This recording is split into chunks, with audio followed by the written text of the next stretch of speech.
obrigatoriamente nós devemos seguir Jesus. Os seguidores de Jesus dão glória a Deus nessa tarde. A palavra de Deus diz, lá em 2 Tessalonicenses, no capítulo 2, no versículo 4, a palavra de Deus fala a respeito do anticristo. A palavra de Deus fala que o anticristo é um homem que vai se levantar e que vai se opor a tudo aquilo que se chama Deus e que glorifica a Deus. E eu fazendo um estudo a respeito de um anticristo, o estudo falava desta forma, para que nós não se preocupassem com o anticristo, mas que nós se preocupassem por nós não ser um anticristo.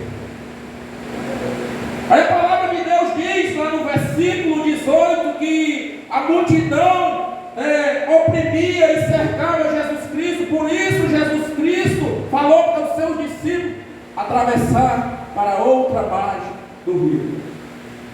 Aleluia. E que quando nós lemos os 4 evangelhos, nós temos várias passagens na Bíblia pelo qual Jesus é oprimido pela multidão. Lá em Marcos capítulo 2, Jesus é cercado pela multidão, quando um dos seus seguidores desce aquele homem pelo telhado para que Jesus curasse aquele homem. Lá em Mateus capítulo 9, Jesus é cercado pela multidão, quando a mulher do fluxo de sangue vai lá tocar em Jesus, para que ela seja curada. Lá em Lucas capítulo 5, Jesus Cristo novamente é cercado pela multidão. Mas eu quero dizer para você, olhe para o seu irmão do lado e pergunte se ele é seguidor de Jesus ou se ele é perseguidor de Jesus. Porque a multidão, a maioria daquela multidão, ela perseguia Jesus Cristo, ela não seguia Jesus Cristo. Ela era perseguidora, ela perseguia Jesus Cristo. E nós vemos lá em João capítulo 6 que a multidão abandona Jesus Cristo, porque Jesus Cristo pregava um discurso claro e objetivo, pelo qual o sentido da pregação de Jesus Cristo era salvar almas. O sentido da pregação de Jesus Cristo era fazer com que o homem pecador reconhecesse o seu pecado e abandonasse a sua vida pecaminosa, porque não existe uma cruz que salva, mas não liberta. Lá no capítulo 6 de João, Jesus Cristo vem falando que Ele é o pão da vida. E quem não comesse a sua carne e bebesse o seu sangue jamais entraria no céu. Os fariseus começaram a se escandalizar e começaram a abandonar Jesus Cristo. Jesus Cristo olha para os seus 12 apóstolos e fala assim: querem vós também me abandonar? Pedro olha para Jesus Cristo e fala: Senhor Jesus, para onde iremos nós, se somente o Senhor tem palavra de salvação? Então nessa tarde nós já aprendemos aqui o significado de ser um seguidor ou perseguidor de Jesus Cristo. E muitos de nós que estamos dentro da igreja, nós não sabemos se nós somos seguidor ou perseguidor de Jesus Cristo. Quem instituiu a igreja? Quem foi o fundador da igreja? Lá em Hebreus capítulo 10, versículo 25, a palavra é clara, fala assim: não deixei a vossa congregação, como é costume de muito. Lá em Atos 2, fala sobre a igreja. Jesus Cristo é o fundador da igreja. Então, quando você se diz cristão, quando você se diz membro, mas você se levanta contra a sua igreja, você está sendo um perseguidor de Jesus Cristo. Oh, glória! Eita, glória a Deus! Oh, glória! Porque você não se submete àquilo que Jesus instituiu. Olha para o seu irmão do lado aí. Pegue na mão dele e pergunta assim: nós somos seguidores de Jesus? Nós somos seguidores de Jesus? E aproximando dele, um espírito falou assim: mestre, eu vou te seguir por todos os dias da minha vida.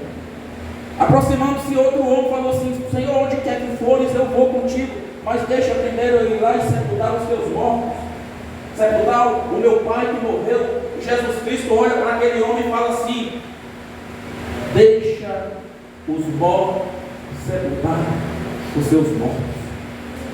Lá em Lucas capítulo capítulo 9, o versículo 62, a palavra de Deus vem falando que aquele que lança a mão do arado e olha para trás não é digno do reino do céu. Eu quero dizer para a igreja aqui nessa tarde, eu não sei porque Deus está me mandando falar isso, mas se você se propôs a fazer a obra de Deus, eu não sei o que a obra vai exigir de você, mas em um certo momento da sua vida, ela vai lhe exigir renúncia. É preciso renunciar para fazer a obra de Deus. Não me pergunte o que, mas em certo momento a obra vai exigir de você renúncia. Vai exigir madrugadas acordado, ajoelhado no pé da cama, chorando. Vai exigir noites de fome, madrugadas de fome, dias de fome. Não é porque não tenha comida, mas é porque você não consegue pôr comida na boca. Preocupado com as ovelhas, preocupado com a obra, preocupado com aquilo que Deus colocou nas suas mãos. Glória a Deus. Porque púlpito não é palanque, aqui não é picadeiro, aqui não é circo, aqui não é plateia para a qual eu venho aqui entreter aqueles que me ouvem. Obra de Deus é compromisso. Lá em Jeremias capítulo 48, versículo 10, Jeremias fala assim: maldito aquele que faz a obra de Deus. Oh, glória! É verdade. Aquele que faz a obra de Deus relaxadamente. É verdade. Oh, glória. E não pense em você que você está aqui dentro obrigado, não. E não pense em você que Jesus morreu naquela cruz obrigado também, não. Lá em Mateus capítulo 26, ele se entregou ali, foi por amor, porque ele falou para Pedro assim: ó Pedro, aquele que veio da espada, morrerá pela espada. E não penses tu que se eu orar ao meu Pai agora, ele não enviará mais de 12 legiões de anjos para lutar o meu favor. Então ele não se entregou por você obrigado, foi por amor. Aleluia, Jesus. Então se for para você estar dentro da casa de Deus obrigado, fica lá na sua casa. Eita. Aleluia. Fica na sua casa, vá para onde você quiser, mas não venha apresentar um culto a Deus de qualquer maneira. Porque Jesus falou para aquele homem: deixa lá os mortos sepultar os teus mortos, vem e me segue. Vem e me segue, porque o que está lá no mundo já está morto. O que está no mundo não serve para Jesus Cristo, só serve se converter na presença de Deus. Aleluia, Jesus. Foi louvado o menino aqui que falava assim: pregadores de rosa, pregam os espinhos também. Mas nós vivemos numa época, numa era que o pregador tem que vir aqui pregar a palavra e ficar pisando em ovo. Tem que ficar pisando em ovo, porque dependendo da palavra que ele fala aqui, ele é julgado. Porque tem muito crente que não lê Bíblia, e às vezes lê Bíblia, mas não se alimenta da palavra. Tem crente também que se diz cristão, mas a sua Bíblia permanece fechada dentro da sua casa. Ele não medita na palavra, ele não medita nas escrituras sagradas, e ele muito menos sabe o que é verdadeiramente ser um cristão na presença de Deus. Oh, glória! Aleluia! Eita Deus! Glória a Deus! Aleluia, Jesus! Tito capítulo 1, versículo 16. Tito fala, Paulo fala para Tito assim: falam que conhece a Deus, mas leva com as obras, sendo obstinado e irrepreensível para toda boa obra. Mateus capítulo 15, versículo 8, fala assim: esse povo me adora com os lábios, mas o seu coração está longe de mim. A salvação não é pelas obras, foi dito aqui essa tarde que a salvação não é pelas obras, é pela misericórdia de Deus. Mas um salvo na presença de Deus, ele tem que gerar fruto para Jesus. Oh, glória! É verdade, Jesus. Ele tem que gerar fruto. Não é as obras que salvam, não. Mas o cristão salvo, ele tem que ter obra. Ele tem que ter conduta e caráter na presença de Deus. É verdade, Jesus. Aleluia. Versículo 23. A palavra de Deus fala assim: que Jesus entrou no barco e os discípulos. A pergunta novamente agora à tarde: Jesus está no barco? Jesus está no barco, igreja? Sim ou não? Sim. Pergunta para o seu irmão: Jesus está no barco? A palavra está dizendo que Jesus entrou no barco e os seus discípulos o seguiram. Muitos de nós falamos assim: Jesus está no meu barco. Quem disse? Aqui está falando que o barco é meu? Quem está falando aqui? Jesus entrou no meu barco. A pergunta não é se Jesus está no barco. A pergunta é se você está no barco com Jesus. Porque a palavra é clara e está falando que Jesus entrou no barco e os discípulos o seguiram. Então muitos de nós, igreja, murmuramos e falamos assim: ah, Jesus está no barco comigo. Agora Jesus não está no barco com meu irmão lá não. Talvez Jesus não esteja no barco com ele porque ele pulou do barco e Jesus ficou lá no barco. Talvez você pulou do barco e você pensa assim: ah, Jesus não está comigo no barco. Não, é você que não está no barco, porque Jesus nunca largou o barco. Jesus nunca abandonou o barco. A palavra de Deus é clara que fala: ele entrou no barco e os seus discípulos o seguiram. Aleluia. Porque discípulo segue, discípulo obedece, discípulo se submete, discípulo obedece seus líderes, discípulo é amoroso, discípulo é ofertante. Quem tem amor à obra é dizimista. Quem tem amor à obra se compadece com a necessidade da obra. Então a palavra de Deus fala que o verdadeiro discípulo, ele segue Jesus não pelo que Jesus tem para oferecer de bens materiais, mas porque Jesus Cristo é bom, porque Jesus Cristo ele veio para nos salvar, ele não veio para te entregar bens materiais. Então ofereça para Jesus sem querer algo em troca, porque ele não te cobrou um centavo para derramar sangue naquela cruz. Glória! É verdade, Jesus. É Bíblia, igreja. Se você não suporta a palavra de Deus, rasgue a sua Bíblia ou doe ela para alguém. Mas não pegue ela e vá ler. Lá em Romanos capítulo 5, versículo 8, fala assim: que Deus demonstra seu amor por nós. Cristo morreu em nosso favor, nós sendo ainda pecadores. Existe um amor maior que esse. Existe um amor maior que esse, porque nunca alguém tão grande se fez tão pequeno para fazer um pequeno tão grande. Nunca alguém tão grande se fez tão pequeno para fazer um pequeno tão grande. Quem está no barco com Jesus? Aleluia, Jesus. Graças a Deus. Aleluia. Quem está no barco com Jesus? Glória ao Pai, ao Filho e ao Espírito Santo. Louvado seja Deus, nós estamos no barco com Jesus. Aleluia, Jesus. Hebreus capítulo 11 e o versículo 1 fala que a fé é o firme fundamento das coisas que se esperam e a prova das coisas que não se veem. Aleluia. Hebreus capítulo 6 fala que sem fé é impossível agradar a Deus, porque é necessário que aqueles que se aproximam de Deus creem que Ele existe e é galardoador daqueles que o buscam. Aleluia. E a palavra de Deus, eu gosto dessa passagem aqui, porque essa passagem, ela nos mostra a humanidade de Jesus Cristo. Porque nós servimos a Jesus e muitos de nós pensamos assim: ah, Ele é Deus, e verdadeiramente Ele é Deus. Mas essa passagem nos mostra a humanidade de Jesus Cristo. Ser humano cansa, ser humano come, ser humano bebe, ser humano dorme. E a palavra de Deus diz no versículo 24 que: e eis que o mar se levantou com uma tempestade tão grande que o barco era coberto pelas ondas. Ele, porém, estava dormindo. Aleluia, Jesus.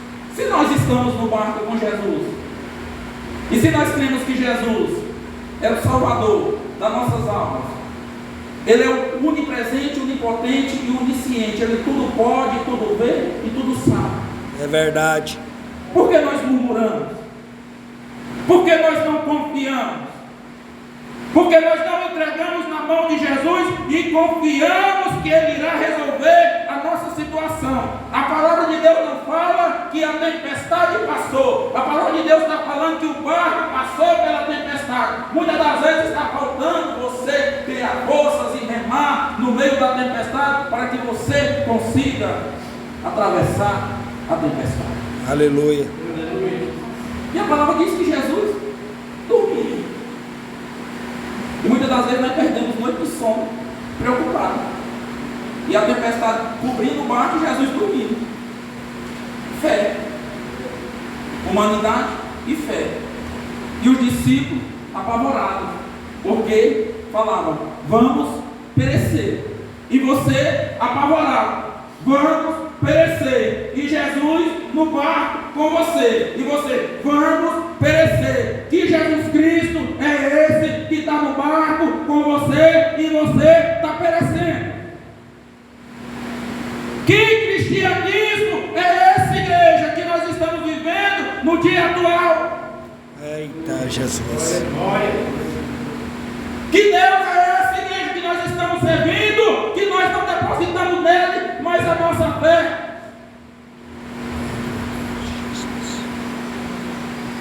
E o seu discípulo se aproximou dele e despertaram dizendo, Senhor, salva-nos, porque nós estamos perecendo, Senhor. Salva-nos, porque nós estamos aqui neste mar, nós vamos perecer, Senhor. Quantas das vezes Jesus Cristo está do seu lado, Jesus Cristo está na sua vida, Jesus Cristo não deixa faltar arroz e feijão na sua casa, Jesus Cristo não lhe deixa faltar saúde, você está com a sua família dentro da sua casa, você tem tudo, Jesus Cristo entrega tudo para a sua vida, ainda por cima Jesus Cristo te garante a salvação da sua alma, mediante a fé no seu sacrifício, e você ainda ousa murmurar, você ainda ousa reclamar, e na sua oração você ainda fala assim, Jesus Cristo, eu não aceito isso na minha vida. Irmão, me dá uma indignação quando eu vejo um crente falando que não aceita. Ah, Deus, eu não aceito isso. Irmão, nós não viemos aqui para aceitar nada. É verdade. É Deus que Ele é o dono de todas as coisas. Jó 42, versículo 2, no leito da sua aflição, Jó falou assim, Senhor, eu sei que tudo podes e nenhum dos teus planos se frustrarão. Aleluia! Se eu tiver de morrer hoje, igreja, não adianta eu fazer nada, não adianta a igreja fazer nada, porque se tiver nos planos de Deus, os planos dele não serão frustrados. Aleluia! Da sua oração, em vez de você falar que não aceita, fala assim, Senhor, seja feita a tua vontade. Oh, glória! Eita, glória! É a vontade dele, não a nossa. Quem lembra lá no Jardim das Oliveiras, Pai? Se possível for, passa de mim este cálice. Mas todavia, Pai, seja feita a tua vontade e não a minha. Mas hoje em dia é assim, Senhor. Eu não mereço isso, Senhor. Não vou suportar. Senhor, eu não aceito isso. Eu não aceito isso aqui. Eu não estou aceitando isso. Irmãos, aqui eu não encontrei nenhuma palavra ainda, nenhum versículo perguntando a sua opinião, nem a minha. Eu não vi nenhuma palavra ainda, pelo menos na minha aqui e nas outras 5 que eu tenho em casa. Não tem nenhuma palavra perguntando assim, a minha opinião, o que é que eu acho. Tem mandando eu obedecer.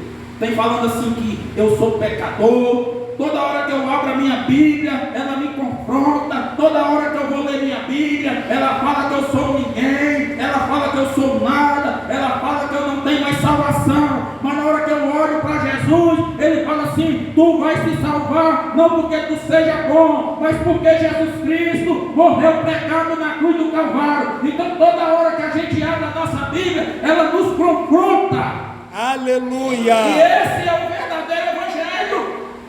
Glória a É o Jesus. Evangelho que confronta o homem, irmãos. Nós precisamos ser confrontados. Jesus Cristo foi confrontado, oprimido. um Deus, verdadeiro homem, verdadeiro Deus, e várias vezes foi confrontado. E se Jesus Cristo não tivesse vindo ainda, e se ele viesse aqui na terra, a própria igreja evangélica ia crucificar ele na cruz, nós iríamos crucificar Jesus Cristo na cruz, porque nós não iríamos aceitar a sua doutrina, como muitos de hoje não aceitam a palavra de Deus. Aleluia, Jesus. Com versículos isolados, com mimimi, com disse-me disse, e a palavra de Deus só tem duas coisas: sim ou não. Mateus 7 fala que só tem duas portas, dois caminhos. E quantas vidas eternas nós temos, igreja? Uma notícia boa para a sua alma, que a sua alma ela é eterna. Então fala assim: eu estou lutando pela eternidade. Pare de lutar pela eternidade. Pare. Não precisa mais ser lutar pela eternidade, não. Todos seremos eternos. Agora comece a lutar onde você vai passar a sua eternidade. Aí é outro caso. É outro caso aonde nós vamos passar a sua, a minha eternidade. Aleluia, Jesus. E ele diz: porque temeis homens de pequena fé. Então, levantando-se, repreendeu o vento e o mar, e seguiu uma grande bonança. Lá em Êxodo, se eu não me fugiu da memória, acho que é o capítulo 3, se eu não me engano, versículo 8, Deus fala com Moisés, fala assim: Moisés, o povo clamou a mim e eu tenho visto a oração do teu povo. E eu irei te usar como libertador. Tu vai lá para o Egito e vai tirar o meu povo lá com mão forte da mão de Faraó. Porque eu tenho visto o sofrimento do meu povo. 400 anos o povo padecendo na mão de Faraó, sendo escravizado. Moisés vai lá, Deus envia 10 pragas e Faraó, o Egito, é afligido por aquelas pragas e Deus liberta o povo com mão forte. Eu não precisaria ver o mar se abrindo, só as pragas do Egito já ia me fazer crer em Jesus Cristo. Eu não precisaria ver água amarga se transformando em doce, eu não precisava ver o maná descer do céu, eu não precisaria ver mais nada, porque simplesmente as pragas que aconteceu já demonstra a grandeza desse Deus. Aleluia. Ainda mais Jesus no barco. Ainda mais Jesus no barco comigo. Eu falo assim: eu tenho Jesus, mas murmurando. Eu tenho Jesus, Jesus está comigo, mas murmurando.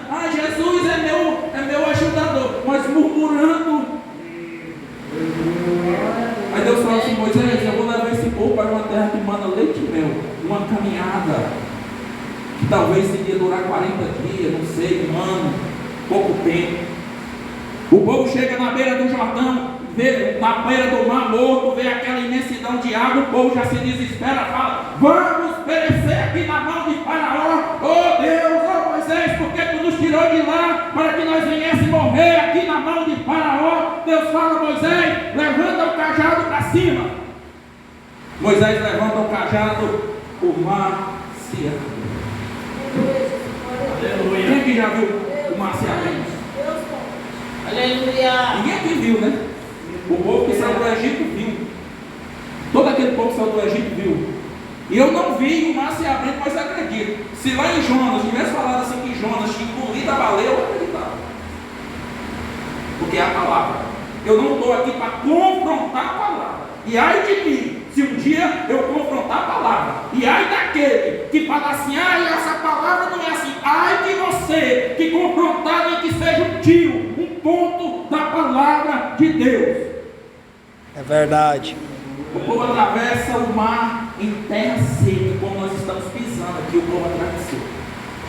O mar se fechou, chega numa fonte de água, a água amarga, o povo começa a murmurar de novo. Aí Deus fala: não tem jeito não. Ô Moisés, vai ali naquela planta, toma uma gaia, joga aí. Moisés joga, a água fica doce. Nós temos a mania de murmurar nós temos tudo. Todo mundo aqui tem emprego, todo mundo aqui tem trabalho, todo mundo aqui tem uma casa, todo mundo aqui tem uma família. Tem lugar no mundo aí, irmãos, que você chega lá, tem crianças abandonadas na África, jogadas no chão, morrendo, porque o pai ou a mãe já morreu, e lá eles não podem nem confessar, eles não podem nem abrir a boca e sequer falar o nome de Jesus. E aqui nesse país ainda nós temos liberdade de falar o nome de Jesus, e nem sequer o nosso vizinho sabe que nós servimos a Deus. Eita glória! Porque eu nunca louvei nenhum hino dentro da minha casa. Pergunta para o seu irmão do lado: seu vizinho sabe que você é crente? Seu vizinho sabe que você é crente? Meu vizinho sabe. Lembra que eu falei que aqui, isso aqui não é pau, embora muitos usem isso aqui como pau, muitos usem isso aqui como palanque, como degrau, isso aqui não é um pau. E o evangelho que vai impactar o mundo lá fora, o evangelho que vai impactar os que estão nos bares bebendo, o evangelho que vai impactar a cidade de Guapó, não é o evangelho que está sendo pregado aqui em cima, não é o evangelho que o pastor Cícero prega, não é o evangelho que homens de Deus sobre aqui prega, não, é o evangelho que se vive aí no mundo lá fora. Esse evangelho é o evangelho que vai impactar, que vai salvar o mundo. De que maneira você tem vivido na rua, na sua casa, no meio da sua família, no seu trabalho, na boca do povo da cidade? Eita glória! Qual o evangelho você tem pregado, igreja? Aleluia, Jesus. Paulo diz claramente que nós somos uma carta aberta e lida por todos. É verdade. Aonde você passa, você serve de testemunho, positivamente ou negativamente. Ah, pastor, mas o crente é caluniado. É caluniado, mas por um breve momento. A calúnia no crente não demora muito tempo, não. Só se for verdadeiro. Eu duvido se levantar para não cair por terra. Aí eu pergunto para você: que evangelho você tem vivido na sua vida, dentro da sua casa, no seu casamento, nos seus filhos, no seu trabalho, aonde você chega? Que Jesus Cristo você tem pregado para a sua família? Você serve de exemplo para aqueles que te observam, para aqueles que te seguem? Eita Deus. Eu não me importo em chão de crentão, não, porque antigamente eu era chamado de vagabundo, já fui chamado até de pedófilo. Então crentão para mim, obrigado Jesus por eu ser chamado de crentão, porque enquanto eu estiver sendo chamado de crentão, quer dizer que eu estou observando a palavra de Deus, e aonde eu vou, eu faço o possível para levar o evangelho do meu Deus. Porque enquanto eu estiver sendo chamado de crentão, quer dizer que eu estou observando a palavra de Deus. E você está sendo chamado de quê? Aí na rua, aonde você vai? Eita glória! Você é chamado de quê? Alguém já te reconheceu na rua e falou assim: você é crente, né? Eu vejo na sua feição, você é crente. Porque o crente não precisa abrir a boca. O seu vizinho tem que ver que você é crente, sem você nunca chegar na porta dele e falar que você é crente. Ele tem que chegar na você e falar assim: ô irmão, onde é que você congrega? Onde é que você está congregando? Qual o lugar que você congrega? Eu quero ir na sua igreja. Eu fiquei sabendo que a sua igreja é uma igreja avivada, porque pastor, ele não é responsável por avivar a igreja.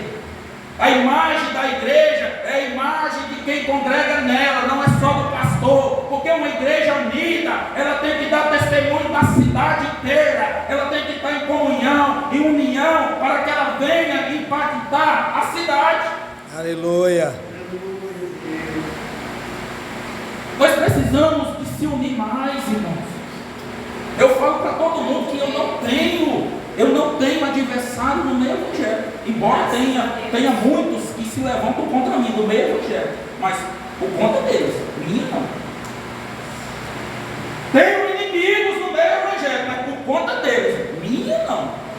Porque Jesus quis falar assim, que aquele que comigo não ajunta, espalha. E ele fala que aquele que está comigo, quem é por nós, não será contra nós. Então, no meio do evangelho, eu, o Cícero, não tenho inimizade. Vou em qualquer igreja, falo com qualquer, até com o meu pior inimigo, eu falo com ele. Se ele não quiser falar comigo, é problema dele.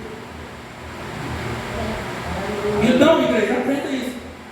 Se Jesus está, se você está no barco com Jesus, então quer dizer que ele é o capitão do barco. Então deixa ele levar o barco onde ele quiser, confia. E tem hora que você quer tomar o leme da mão de Jesus Cristo e quer pôr o barco na direção que você quer. Então quem está no controle da sua vida é Jesus Cristo. Amém. No dia que eu saí dessa cidade aqui, eu mais a minha pastora aqui, mais a minha esposa, irmão, nós saímos dessa cidade aqui com o coração na mão, com o coração partido, abandonado, chicoteado, pisoteado por pessoas que muitas das vezes nós depositamos a confiança, nós acreditamos e nós saímos chicoteados com o coração na mão, chorando. Até hoje a minha esposa chora, mas Deus tem um propósito, porque que tudo aconteceu. Deus, ele está no comando, Deus, ele está no controle. Não adiantava eu chorar, não adianta ela chorar, porque se hoje eu posso dormir em Cesarina, amanhã eu posso acordar no Japão, eu posso não acordar e ir para a sepultura.